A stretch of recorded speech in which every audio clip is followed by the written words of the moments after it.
Salam damai sejahtera dalam Kristus Yesus kepada Anda semua. Mari kita melanjutkan pembahasan kristalisasi kitab Hakim-Hakim.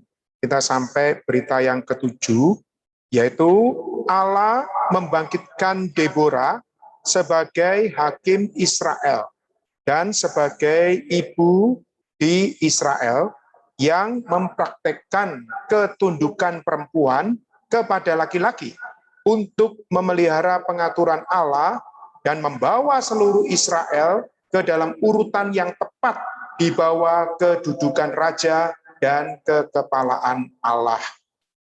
Saudara-saudari, di sini kita melihat kitab Hakim-Hakim dimulai dengan Yosua yang telah memimpin bangsa Israel masuk ke tanah Kanaan, dan pada akhirnya Yosua juga mati. Sedangkan bangsa-bangsa di Kanaan belum semuanya ditumpas ya, jadi mereka masih hidup. Maka ada satu ancaman, mereka bisa menarik orang-orang Israel menyimpang dari Allah. Maka dari itu di dalam kitab Hakim-Hakim kita bisa melihat bagaimana orang Israel mengalami satu siklus. Mereka percaya kepada Allah, lalu mereka dipengaruhi oleh bangsa-bangsa di Kanaan, sehingga mereka meninggalkan Allah, dan Allah menyerahkan mereka di dalam satu penderitaan, membuat mereka bertobat, mereka berseru kepada Allah, lalu Allah membangkitkan hakim-hakim. Dan setelah hakim-hakim mengalahkan musuh-musuh di dalam bangsa Kanaan itu, mereka kembali percaya kepada Allah, namun mereka jatuh lagi meninggalkan Allah. Demikian siklus ini terus berlangsung di dalam kitab Hakim-Hakim. Salah satu siklus di sini kita melihat Allah membangkitkan Deborah sebagai hakim Israel dan sebagai ibu di Israel. Ya, Deborah ini adalah seorang perempuan. Kitab Hakim-Hakim memperlihatkan bahwa Israel telah menyakiti hati Allah melalui menolak dia sebagai raja mereka. Saudara-saudari, Allah kita adalah sang raja di atas segala raja, di mana Allah memimpin umat Israel. Kalau Allah memimpin sebagai seorang raja adalah untuk berdaulat, adalah untuk mengatur, ada satu pemerintahan, sehingga diperlukannya ketaatan dari bangsa Israel.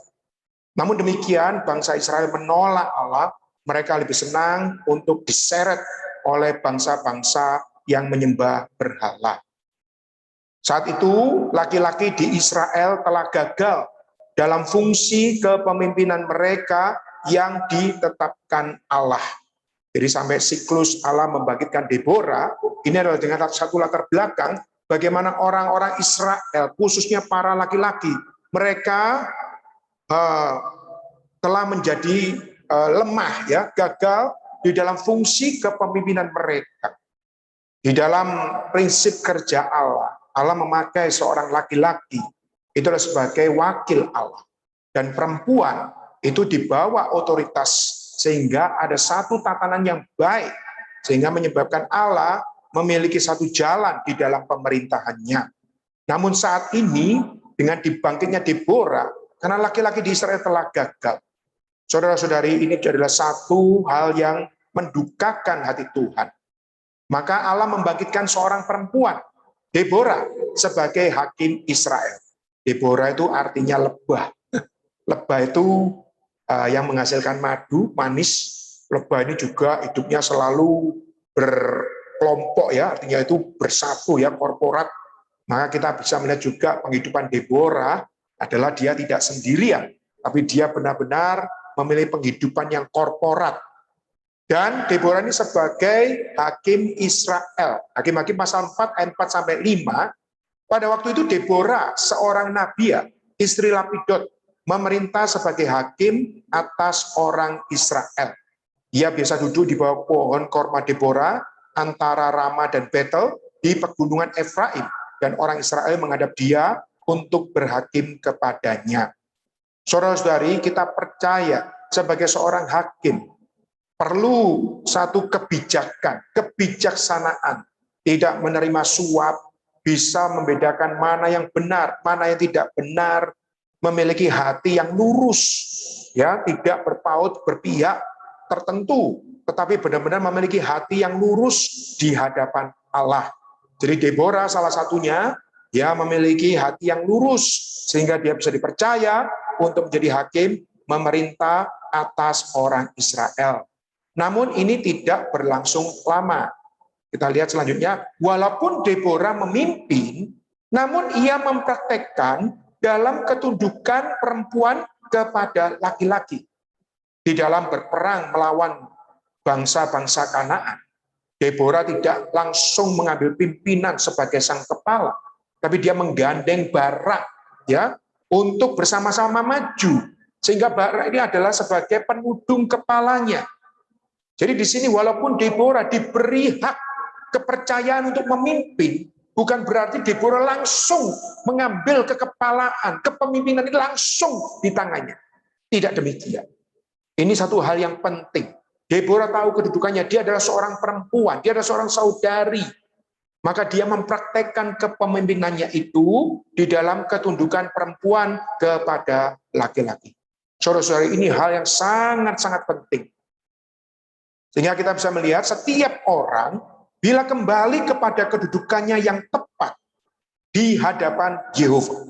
Jadi Allah di sini yang di atas, orang-orang semua di bawahnya memiliki satu ketundukan, ya, satu kedudukan bahwa kita ini di bawah pemerintahan Allah.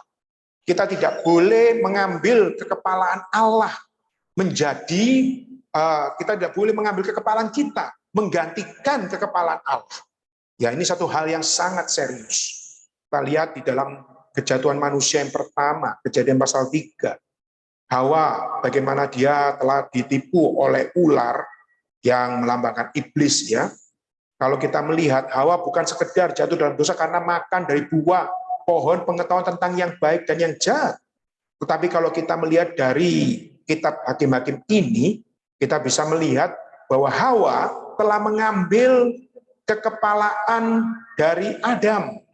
Ya, dia telah menjadi kepala itu sendiri sehingga dia berani memutuskan ya, harusnya dia bertanya kepada Adam sebagai sang suami, sebagai sang kepala.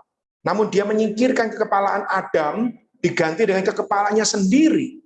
Maka akibatnya dia bertindak, dia mengambil buah dari pohon pengetahuan tentang yang baik dan jahat, akhirnya dia jatuh dalam dosa, dan dosa ini adalah dosa pemberontakan.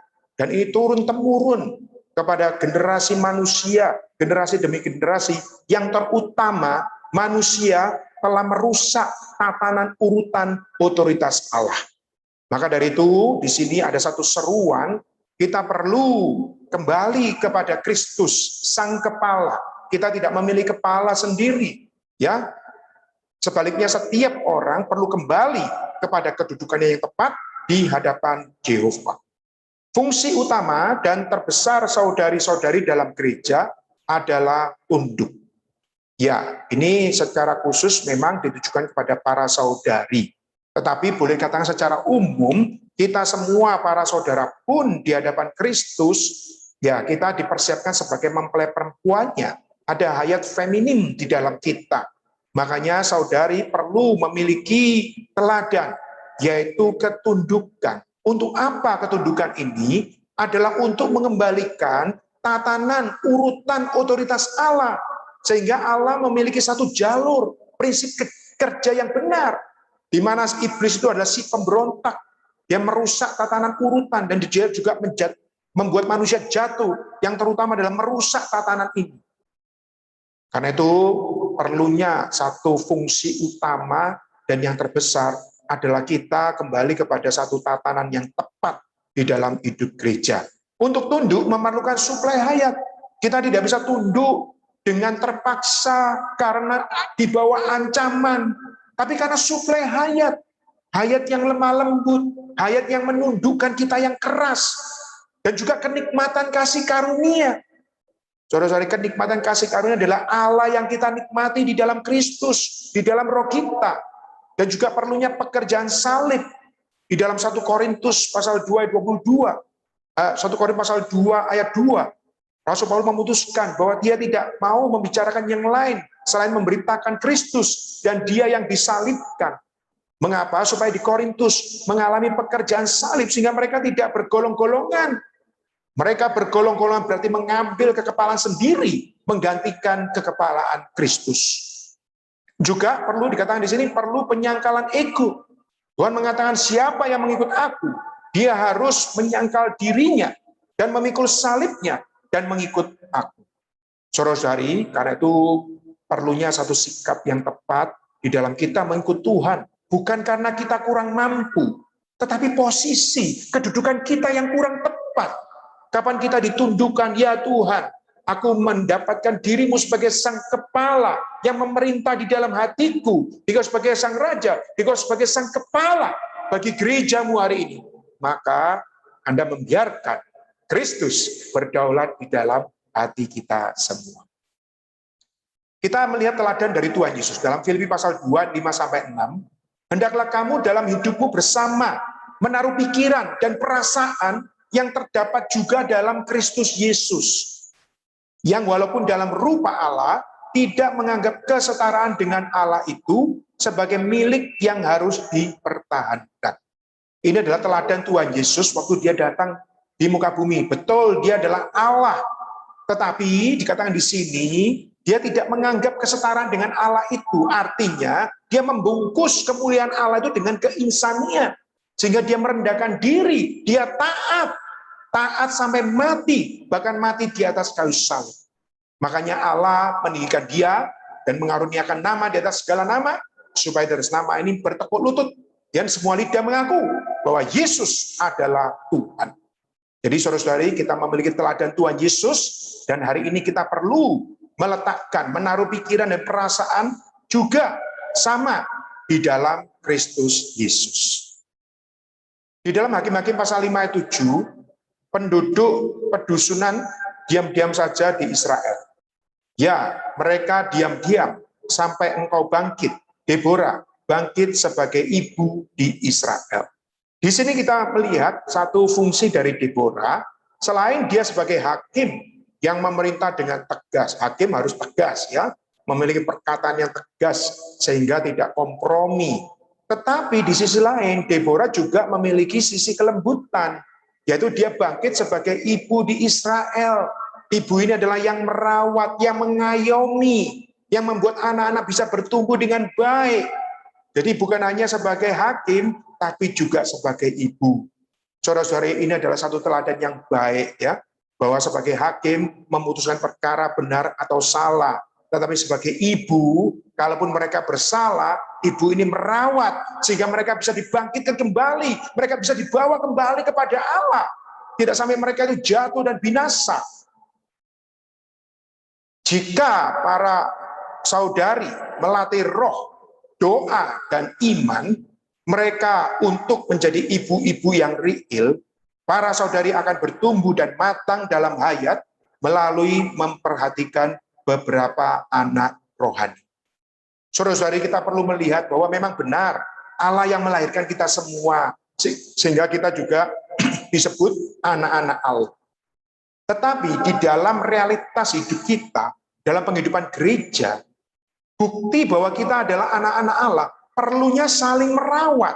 Dan dalam hal ini perlunya dibangkitkan sekelompok para saudari menjadi ibu-ibu yang riil, yang rohani, ya, yang memperhatikan beberapa anak rohani.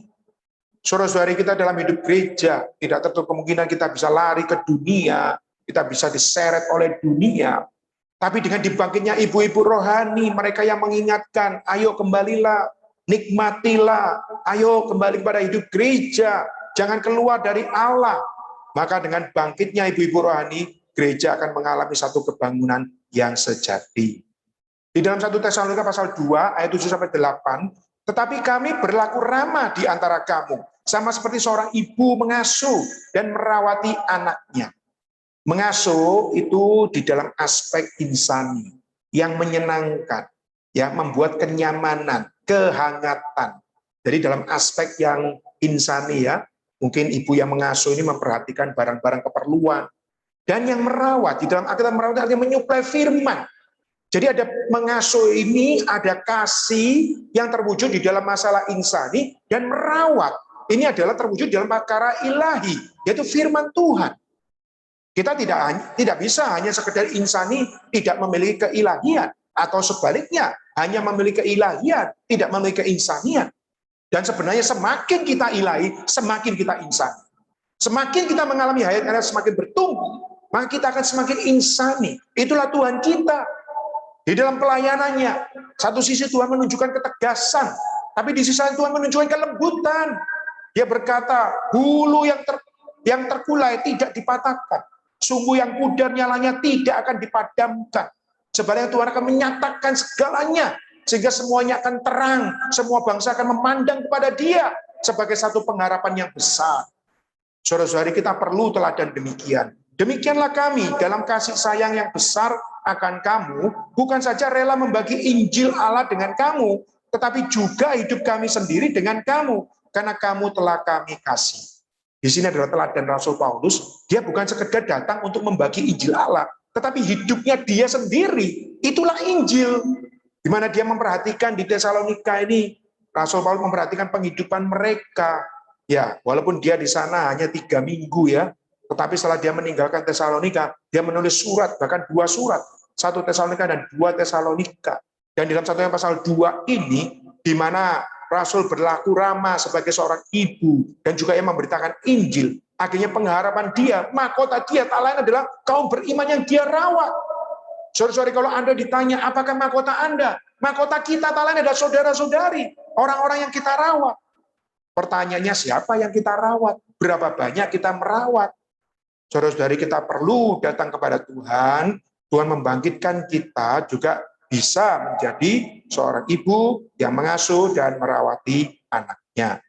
Semua saudari perlu menjadi saudari-saudari yang melayani melalui doa. Sekali lagi saya katakan, saudara juga demikian. Karena itu, tapi kalaupun demikian, saudari perlu mengambil sikap terlebih dahulu ya, perlu menjadi saudari-saudari yang melayani melalui doa. Di dalam doa ya, menyerahkan segala perkara hal kepada Tuhan, sehingga Tuhan yang bekerja, sehingga di dalam pelayanannya para saudari akan menyalurkan Kristus. Menjadi ibu yang mengasihi adalah melalui dalam kasih yang paling unggul. Jadi mengasihi di sini adalah mengasihi dalam kasih agape, yaitu kasih Allah, kasih yang tanpa syarat. Di sini bentuk kasih adalah untuk membantu orang-orang yang kekurangan. Saudara-saudari, dalam hidup gereja tidak tertutup kemungkinan banyak kita temui mereka yang kekurangan, baik kekurangan materi maupun kekurangan dalam firman. Ini peranan kita semua untuk memperhatikan keperluan ini. Mungkin kita harus membantu di dalam kekurangan materi, atau kita membantu dalam kekurangan firman, apapun, asalkan Allah menggerakkan hati kita dengan kasih yang paling unggul. Puji Tuhan, Anda dan saya akan menjadi saluran berkat-Nya. Sini dikatakan untuk membantu orang-orang yang kekurangan dan orang-orang yang lebih muda dalam kehidupan rohani dan kehidupan gereja mereka. Saudara-saudara, dalam hidup gereja ada mata rantai anak-anak, remaja, pemuda, kaum saudari, kaum angkatan kerja, kaum manula, ya, manusia lanjut usia, ya. Tetapi biarlah semua generasi-generasi ini adalah saling memperhatikan, ya, saling menyuplai, saling membantu, sehingga mulai dari anak-anak sampai yang manula, semuanya memiliki kehidupan gereja yang normal. Saudara-saudari, saya sendiri memiliki doa sedemikian. Saya hanya mohon Tuhan, bangkitkan gerejamu, orang-orang yang memiliki kasih yang paling unggul. Dan bukti kasih ini adalah membantu, merawat, membawa setiap orang, paling sedikit keluarga kita masing-masing, menjadi keluarga yang mengasihi Tuhan.